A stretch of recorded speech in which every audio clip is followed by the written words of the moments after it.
যাই বলো না ভাই, এমন কি আর খাই? আস্ত পাঁঠা হলেই পরে ছোট্ট আমার পেটটা ভরে, যদি তার সঙ্গে ফুলকো লুচি গন্ডা বিশেক পাই। এমন কি আর খাই? চপ কাটলেট পড়লে পাতে, আপত্তি আর নাইকো তাতে, আর কোপ্তা কাবাব কালিয়াতে অমত আমার নাই। এমন কি আর খাই? হয় না হজম এখন দাদা, খাওয়া দাওয়ার অনেক বাধা, এখন তাই তো অনেক বুঝে সুঝে খাবার খেতে চাই। এমন কি আর খাই?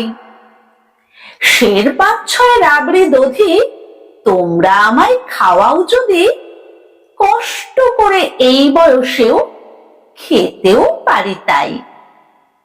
এমন কি আর খাই?